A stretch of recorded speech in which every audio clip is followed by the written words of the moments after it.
Aircraft making a condensation trail is very similar in many ways to when you go outside on a cold day and exhale. You create a condensation trail. That little cloud is a condensation trail.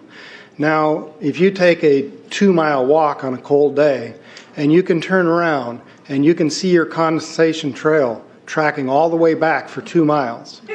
That's how crazy it is to think that what we're looking in the sky is actually condensation trails. The contrails, not the chemical, the contrails occur because of cold air, minus 30. It takes a high altitude, around 30,000 feet plus. There's carbon dioxide and water vapor in that exhaust. That turns to ice crystals, and that's what you see, the white stream behind it. Those white crystals of ice warm up, dissolve, and the smoke goes away. And it never lasts more than a minute. What we're seeing now, and I first could not believe it, and I started looking at the skies, and these are not normal, they're not natural. There's something going on, I don't know who it is or why they're doing it. All I can testify is it's not natural and it's not normal. It's got to be some outside influence doing that. Thank you. I'm here to give you testimony that chemtrails, they're not contrails, are indeed real. They're spraying almost every day. I watch the clouds and watch the spraying program going on. I want to tell you that we're in very great danger from the pollution that's coming down over us. And we've been led astray by the military-industrial complex, and they're responsible for the cloud's creation and weather manipulation programs. They're dark operations. That's why they're not out in the media. I look around and I see people are starting to look up and see this. Many times I've spoken about chemtrails, and I get this blank look on my face. What are you talking about? I'm saying, look up. As a pilot, before I fly, I look up. And so, boy, they're really out there working. When you look up at the sun and you see a white haze, that is aluminum floating in the air right now, and it's coming from the aircraft. There's a huge amount of aluminum being found because these sprays have aluminum, strontium, barium, manganese. And there's a lot of argument that aluminum is very common to be found, but aluminum is only common in a bonded form. It's not common in a free form, and we're finding high rates of free aluminum in the soil, which is not natural. The metal compounds that are being used are environmentally dangerous. We need to be monitoring them. We need to be testing them. Okay, these previous guys, I've watched exactly what they do, and yes, they are correct. I've seen exactly the same stuff, so ditto marks on those. You want some figures? Okay, latest water test, tested the rain. 13,100 micrograms per liter of aluminum in the rain in 2013. Normally, it should be 0. So 13,100 is pretty damn much, folks. It used to be 0, then it was 100s in the 2000s, and then since 2010, it's into the 1,000s and the latest 13,100. In the snow on Mount Shasta, pristine Mount Shasta, 61,000 micrograms per liter, 4 times the amount that is found in the soil up there. Where in the hell is this stuff coming from if it's not coming from the soil? We have clouds in the sky we've never seen before. Almost every day I'm seeing clouds I've never seen before. And NASA has been even named a few of these new clouds. It's really interesting, but NASA is a corporation. I want you to know that. NASA has also conducted a research program in what they call metallized fuels. We're actually putting aluminum oxide right in the fuel because it has 2 atoms of aluminum and 3 atoms of oxygen. So during the combustion process, it releases all that oxygen and dramatically increases efficiency, but it leaves the aluminum in the air. We got things coming from sky down, and it's a huge, huge problem. Because as it comes down, what happens is a couple of things. Is that it actually is in our air, we breathe it. And as we breathe it, it's actually going to go up to our nostrils, into our brain, easiest access to our brain frontal lobe. The contaminants that have been identified, which already been mentioned, are aluminum. Aluminum is the #1 free radical generator to the brain to cause early apoptosis, which is early death of brain, and it begins to set off the scar tissue, which we call the amygdalin, which is part of the chemical matrix related to Alzheimer's. I'm a neurologist practicing in Reading for 17 years, and in the past 5 years, I have seen the number of patients with Alzheimer's disease, Parkinson's, and other neurodegenerative diseases tremendously increased, almost quadruple. I became interested in chemtrails about 8 years ago when I was in Hawaii, and the Hawaiians are really being very vocal about it. I concur about the increasing number of Alzheimer's. They have been able to take the aluminum and micronize it, which means it'll stay up longer. But it also means, and I don't know if any of you have noticed a metallic taste in your mouth when they're spraying, but you inhale that, it goes up through your cribriform plate and through your sinuses and into the brain. As you heard, to spray nanoparticles, very small particles. These nanoparticles, they basically trigger a programmed cell death in the brain, and that is the ultimate path we see in Alzheimer's.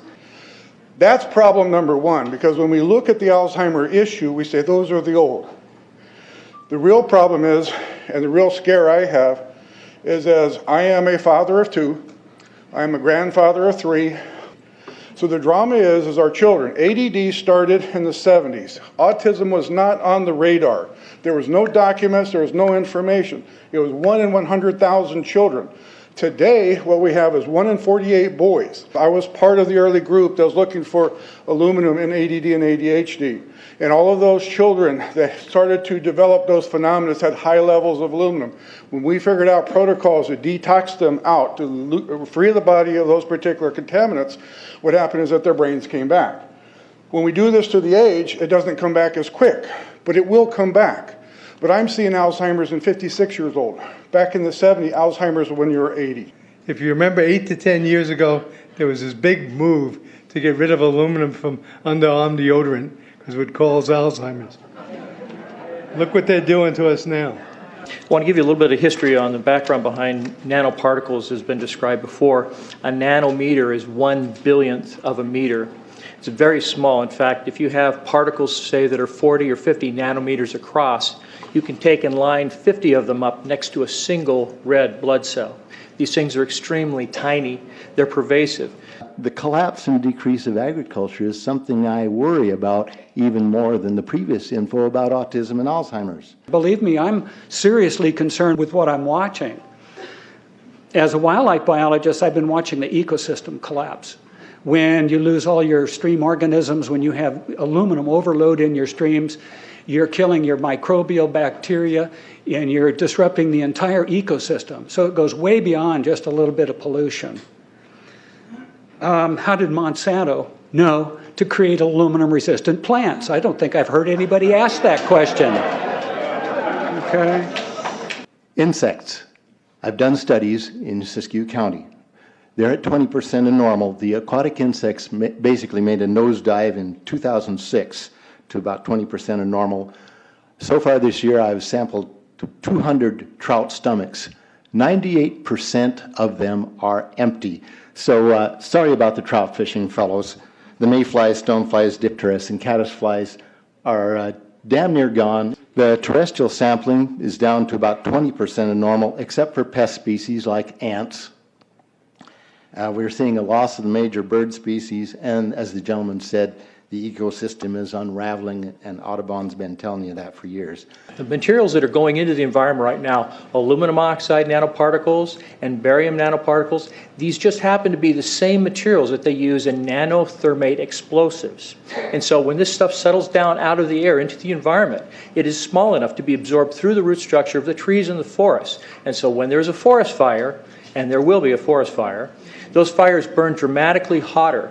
The point is that the cost of firefighting, the cost in the healthcare system have nearly doubled in the last 10 years. The amount of acreage is lost because of fires. The impact on human health is dramatic.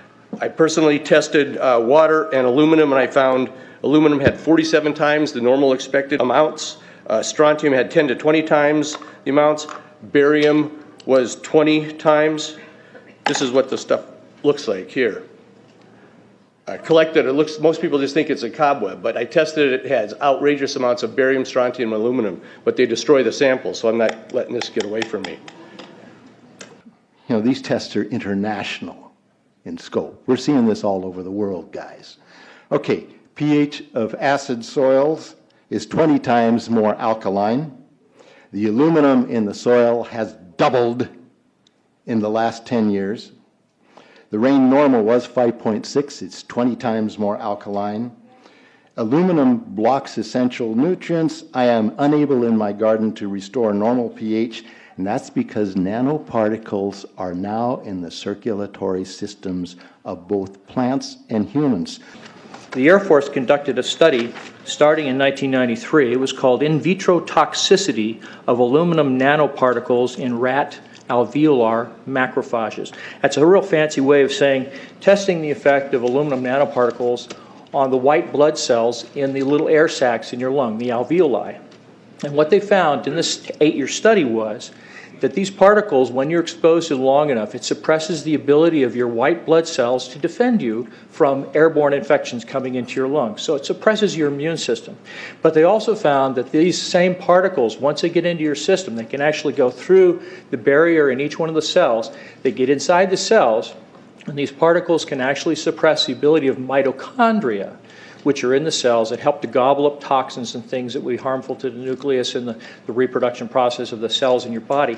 These processes are suppressed, and so essentially by breathing this material in, your immune system is dramatically suppressed. I wrote to the federal government because Air Force wrote a book, and on the first page of the book they said, we're going to control the weather by the year 2025. I asked them, what are they doing spraying these chemicals on the public? I said, there's violation of United States Code 50 USC 1520, which prohibits the American government from experimenting on the U.S. citizens with chemical agents. I said that law also requires who's ever experimenting, when the federal government does it, that they have to report to Congress within 30 days. They wrote back, they said they don't know what I'm talking about. We have enough evidence that there's this spraying going all over the place. We were warned about the takeover of our freedoms by the military-industrial complex by both Eisenhower and Kennedy. They're gaining traction on us, folks. We are in trouble more than just a spraying program. All I can say is it's about time we get up in arms about this, because it is affecting our health. It's high time that we as citizens of this great country take action. Board of Supervisors in Suffolk County, New York, they outlawed geochemical engineering. Hawaii passed an ordinance prohibiting geochemical engineering. I urge you to bar geoengineering in Shasta County and pass an ordinance. At least ask some damn questions. What the hell is all this aluminum doing here? Why are the trees dying, fishes dying? Why is there Alzheimer and aluminum spiking? And why are these fibers on the ground here in Shasta County? Thank you. Thank you, Mr. Mormon. Today, the Shasta County Board of Supervisors has been the beneficiary of some sincere, passionate, and knowledgeable comments. And I thank you for those. I am in agreement with my colleagues about sending letters and a call for action, but I would hope that we could go a step further. I would like for us to send a copy of this video where all of you spoke today, all 2.5 or 3 hours of this testimony, to be sent to our senators and our U.S. representatives, and also our representatives in the state of California. We'll do that. Let them listen to the passion that came out of this meeting today. Thank you. You have the motion in front of you. I think it's understood. All in favor, say aye. Aye. Any opposition? Motion passes unanimously.